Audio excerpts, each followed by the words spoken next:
back, people. Welcome back to another video. I forgot my intro. I think that was my intro. Oh well. But today, as you see from the title, we're going to be reviewing having a dog. Yeah. And if they're really man's best friend. So I'm in a different spot right now because I have a special guest. Sorry, Black Panther, you're gonna have to go to the side today. But let me see if she comes. Sheeta, come up. Good girl, yeah. It's my special guest. Her name is Sheeta. I'm trying to see if, oh God, don't kiss me. No, not right now. She just ate, so we don't do kisses on the face.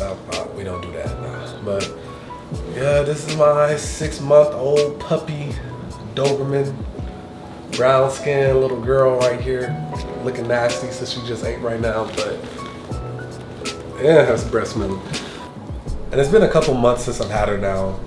Seems like almost forever.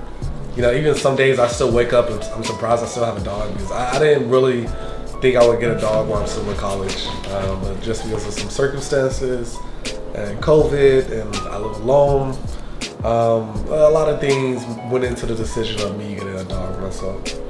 And so yeah, today a lot of things I'm going to be talking about is just from personal experience being a first dog owner. My family never really had dogs before. We had like one dog like when I was really young. That didn't last long. My sister had a dog, that was the devil. Gave it away within a month. So my family does not have a good track record with a dog. But so far, I've been trying my best, learning a lot of new things, learning as I go, learning from other people. And you know, just trying to make sure she has a good life. Because you know, dogs only live up to like 10, 15 years. And you really are their entire life. So just one of the main reasons I got her, I didn't find her on Craigslist, which I don't suggest. It's very sus, very creepy. Felt like I was about to get robbed, but you know, ended up making a drive to San Antonio, came back with a dog, as you see. Pretty healthy, no real issues at all. The parents, the breeders, I guess, really chill people. But I really tried to get a dog from a shelter. You know, my ideal dog was gonna be from like 2 years to 4 years old. Already potty trained, knows the basic commands, sit, stay, all those type of things. Because I'm like I said, I'm my first dog owner. I really didn't want that responsibility of having to, you know, bring a life and teach a new life everything that they need to know. But it's been a very interesting experience so far, and like I said, I learned a lot of things. So really just going to be talking about the pros and cons of having a dog.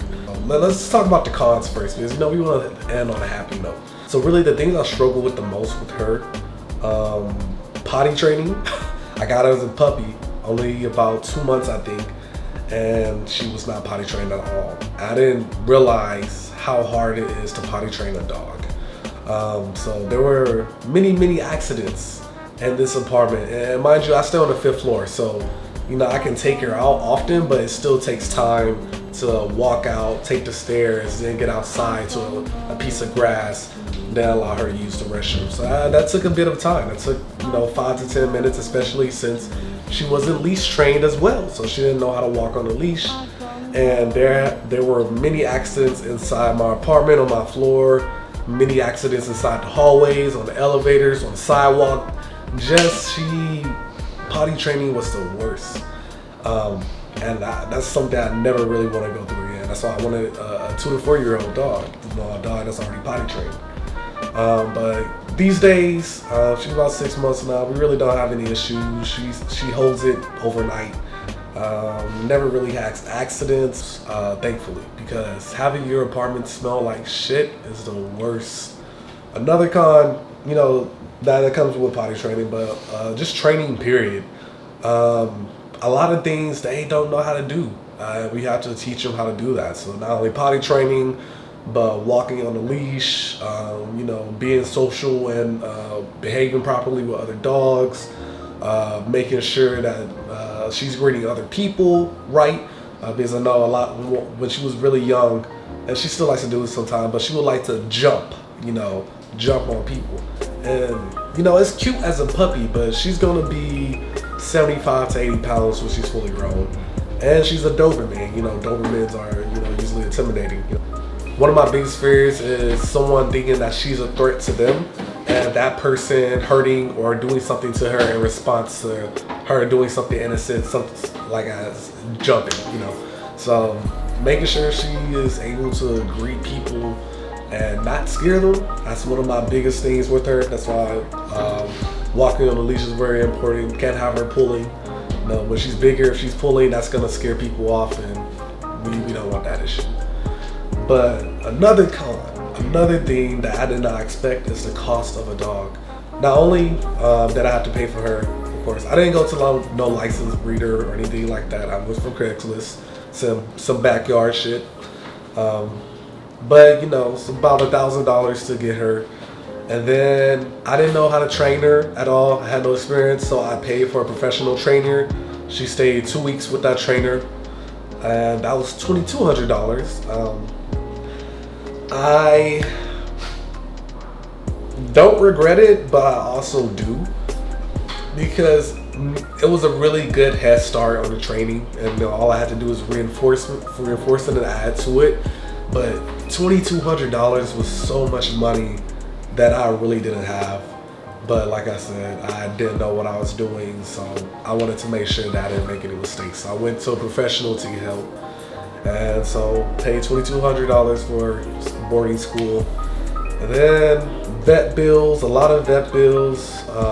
Recently, I wanted to get her fixed because I don't plan on breeding her, despite how many people ask me on the streets. I've literally had delivery drivers stop in the middle of the street to ask me if I'm gonna breed her, and I'm like, nah, I'm good. And then they will give me their number to still call them just in case I change my mind. I really don't understand about that. But I didn't know spade, getting a female dog spayed costs $500 at a regular vet. So instead, we're going to a messy pet like all the other broke people, like myself, and we're gonna pay that $75. The only thing about that is that their appointments are months out in advance. Like for her, I'm technically going to a different city in Texas and paying $75 for that service, but you know, it's a big savings compared to paying $500 to get an appointment next week. You know, that's very that's a substantial cost to get her fixed. So hopefully she doesn't have no kids by then. But yeah, the cost is like one of the second biggest things. I did not realize how much a puppy or a dog would cost, period. But you know, a lot of those things are like first time or first year costs. So once you get past that, then it won't be as expensive. But another thing that is included in cost is food. So at first I started off with a dry food diet, then moved to frozen raw food, and now I'm cooking homemade food right now. I'm gonna insert a clip of like 5 pounds of ground beef that I just cooked for her to go a part of her food. But yeah, that's just something simple. It's just some type of meat, some vegetables, and a cup of rice, just a little bit of rice to give it that dog food texture. And I blend that up really lowly, almost like using a food processor to mix it all together. And yeah, we just put that in the refrigerator, put one batch in the freezer, and that's her food for the week or two. So that definitely saves a lot of money. But another con, probably time. You know, she's a puppy, so she requires a lot of attention. Taking her to the dog park right after I make this video as well. And you know, since her breed is very protective and loyal, I can't really be leaving her at home alone a lot. So I tend to take her to places like the gym would be a lot. Luckily, I go to a CrossFit gym, so I can take her with me. But yeah, I never really leave her alone unless I'm like running to the grocery store, running some type of errand where I know I can't bring her. But other than that, I'm always taking her with me. I know she likes that as well. Then lastly, toys. I did not realize how fast she will tear up toys, because I made the mistake of paying $27 for a nice squeaky toy. It's like a snake this long, and she tore up part of that snake within the first 2 hours.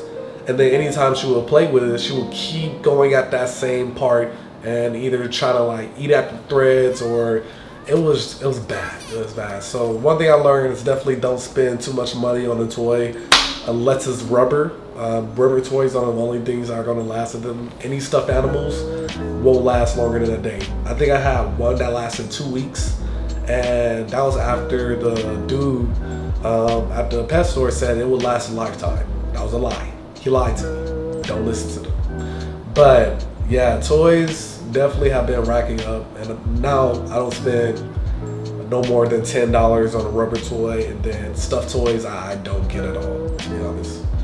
But let's get to the good side of having a dog, because there were so many mornings after I got her to where I did not want to get out of bed, where I could have just laid in bed the entire day. But because I had responsibility, because I had a dog to take care of, another living being to take care of, I forced myself to get up, and then my mood just went up from there.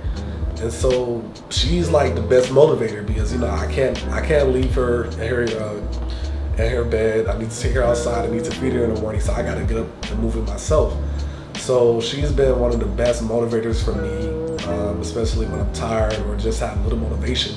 She still reminds me, she's like a living reminder that I have responsibilities that I need to take care of. So that's definitely dope. Another thing, if nobody else likes me, I know she will. Whether she's just trying to get some food for me, it's cool. I know that no matter how many people will leave in my life, she's gonna be here until she dies. And that's one thing that I really appreciate about having a dog. They really are a true companion. Like, if you're treating them right, they will be there by your side no matter what. Another thing though, she keeps me active. I never got it outside so much before her. There's times where I would be, before I got her, there's times where I'll just be working on homework 24/7. I wouldn't leave my room. I would forget to eat. I wouldn't do anything. But now that I have her, I gotta remind myself I gotta take a break because she needs to go outside to use the restroom, or I gotta feed her, so I might as well eat right now as well. So she is a great reminder to take care of my own self, to be honest, because we all need breaks. And some other college students might know about, we forget to eat. We forget to eat if we got a deadline coming up, if we have a lot of homework or finals coming up. We just forget to take care of our own bodily needs. But knowing that I got to take care of her needs reminds me to take care of my own. So that's really dope. But yeah, I would definitely suggest going to a shelter. If you are looking for a pet, or specifically a dog or cat, going to the shelter is probably the best option, especially as a first pet owner. If you've never owned pets before, a lot of those dogs at the shelters are already getting behavioral training. They're already up in age, so they're already potty trained. All you gotta do is bring them home and give them a happy home, and they'll love you for that. And they definitely need the help. I wish I could have got a dog from the shelter, but since I stay on the 5th floor and some other issues, they kept rejecting me. So eventually I just got her, but I have no regrets. I love her. Hopefully I can give her a long, happy life and take care of her the best I know how. But I definitely suggest getting you a companion, because your life will definitely improve. I don't see how your life will get worse by getting a dog, to be honest. Well, your pocket will definitely get worse, trust me on that, but your overall quality of life will only get better. And I can truly say, by having a pet, they teach you a lot of responsibility. They allow you to grow as a person, and they truly are a person's best friend. Peace.